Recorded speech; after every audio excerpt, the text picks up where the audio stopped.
ఆరుద్ర agriculture YouTube channel స్వాగతం. రైతు మిత్రులందరికీ నమస్కారం. ఈ వీడియోలో రెండు విషయాలు రైతులకు చెప్పాలనుకుంటున్నాను.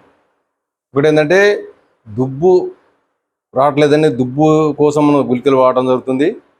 ఇంకొకటి ఏంటంటే చేను పడిపోతుంది, అంటే పంటకు వచ్చిన తర్వాత చేను పడిపోవడం కూడా జరుగుతుంది అనమాట. ఈ రెండు ఒకదానికొకటి సంబంధం ఉన్నదా, మరి ఈ విధంగా ఎందుకు జరుగుతుంది అనేది ఇటీవల కొన్ని పరిశోధనలలో బయటపడ్డ విషయాలు కొన్ని మనం ఇక్కడ తెలుసుకుందాం. ఇది మనం దుబ్బు చేయడం కోసం మనం ఎవరైతే గుళికలు వాడుతారో దుబ్బు గుళికలు ఏవైనా సరే, అవి అంటే పురుగు కోసం దుబ్బు కోసం వాడే ఒకటైతే అచ్చం పురుగు కోసం వాడే ఒక రకం గుళికలు, ఇంకోటి నాసు గుళికలు అనేవి ఇంకొక రకం ఉంటాయి.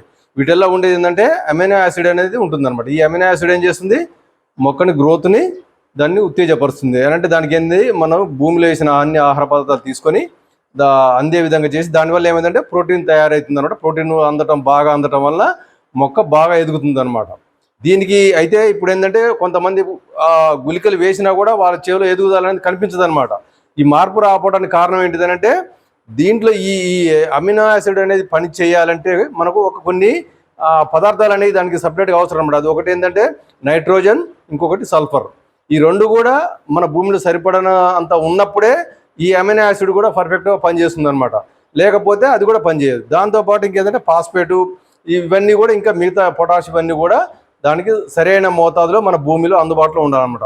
ఉన్నప్పుడే ఇది మనకు ఈ అమినో యాసిడ్ అనేది బాగా పనిచేసి మొక్కకు బాగా ఎదిగేటందుకు ఈ గుళికలు అనేవి సహకరిస్తాయి అనమాట.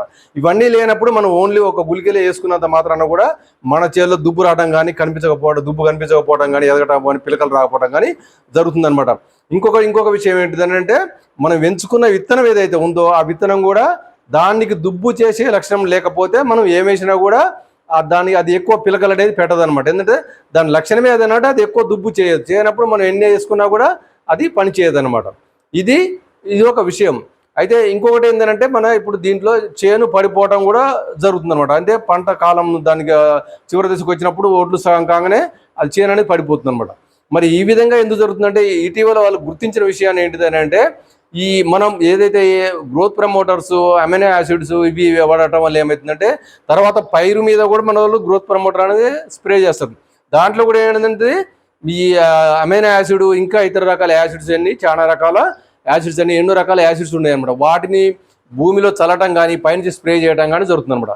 చేసినప్పుడు ఏమవుతుందంటే మొక్క ఎదుగుదల అనేది బాగా వస్తుంది, సహజ సిద్ధానికి విరుద్ధంగా మొక్క పెరుగుతుందన్న. పెరిగినప్పుడు ఏమవుతుందంటే ఇప్పుడు మనకు మామూలుగా సహజ సిద్ధంగా పెరిగినప్పుడు మొక్క ఈ గెనుపులు అనేవి వస్తాయి అనమాట. ఏదైతే దండు మన కర్ర ఎదుగుతుందో దాంట్లో ఈ గెనుపులు అనేవి దగ్గరగా ఉంటాయి అనమాట. అంటే సహజ సిద్ధంగా మనం ఎరువుల ద్వారా మొక్క ఎదిగినప్పుడు ఎత్తు పెరగకుండా ఈ గెనుపులు దగ్గరగా ఉండి దాన్ని మనం ఒక నిచ్చెనలాగా ఎట్లంటే మనం ఇట్లా బెండ్ చేయాలంటే ఇవి సపోర్ట్ చేస్తాయి అనమాట. అదే మనం అమైనో యాసిడ్ ఇలాంటి మనం ఏదైతే గ్రోత్ ప్రమోటర్స్ వాడినప్పుడు గుళికలు ఇవన్నీ వాడినప్పుడు ఏమైందంటే మనం గుళికలు వాడినప్పుడు అలా ఉండేది అదే. దానివల్ల ఏమైతుంది, మొక్క బాగా సహజానికి విరుద్ధంగా పెరుగుతుంది అనమాట. పెరిగినప్పుడు ఏమవుతుంది, ఈ గెనుపుల మధ్య దూరం అనేది పెరిగిపోతుంది అనమాట. పెరిగిపోయినప్పుడు ఏమవుతుంది, మొక్క కర్రకి ఏదైతే ఉందో అది సపోర్ట్ అనేది లేక అది త్వరగా వంగిపోయేందుకు పనిచేస్తుంది అనమాట. ఈ శాస్త్రవేత్తలు ఈ విషయాన్ని వాళ్ళు తెలుసుకొని వాళ్ళు చెప్పడం జరిగింది అనమాట. ఎందుకంటే ఇట్లా ఎందుకు జరుగుతుంది అనేది వాళ్ళు ఒక సహజ సిద్ధంగా పెరిగిన దానికి దీనికి మధ్యన తేడా ఏముందనే విషయాన్ని వాళ్ళ మొక్కను పరిశీలించినప్పుడు ఈ విషయం అనేది బయటపడింది అనమాట.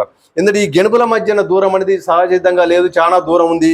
ఇప్పుడు మనం ఏంటంటే అమైనో యాసిడ్స్ వాడినాటికి ఈ గెనుపుల మధ్య దూరం చాలా దూరం ఉంది. గ్రోత్ ప్రమోటర్స్ ఇవన్నీ వాడిన సహజ సిద్ధంగా పెరిగిన దానికి ఈ గెనుపుల మధ్య దూరం దగ్గరగా ఉంది. కాబట్టి ఏంటంటే ఇంకొకటి ఏంటంటే మనం పొటాష్ కూడా ఇవి కూడా వాడటం లేదన్నమాట. పొటాష్ మొక్కకు చాలా స్ట్రెంత్ అంటే గట్టితనాన్ని ఇస్తుంది అనమాట. అవి కూడా రైతులు వాడటం లేదనమాట. వాడకపోవడం వల్ల ఏంటంటే చెట్టు కింద గడ్డిలాగా మొక్క పెరగటము, అది పడిపోవటం, ఇది ఎంతసేపు ఉన్నా బాగా నల్లగా ఉందా, బాగుందా లేదా అనే దానికోసమే ఎత్తు పెరిగిందా పెరగలేదా, నెల రోజులలో ఇంత లోతు పెరగాలి, 10 రోజులలో ఇంత లోతు పెరగాలి, పక్కోటి ఇంత ఎత్తు ఉంది అనే ఇట్లా కాంపిటీషన్లో పడి యూరియాని అధికంగా వాడటము, గ్రోత్ ప్రమోటర్స్ని వాడటం, వీటి కారణంగా ఏమవుతుందంటే మొక్క సహజత్వాన్ని కోల్పోయి ఈ విధంగా జరుగుతుందన్నమాట. ఈ పడిపోవటం కానీ పడిపోయేందుకు ఎక్కువ అవకాశం ఉంటుందన్నమాట.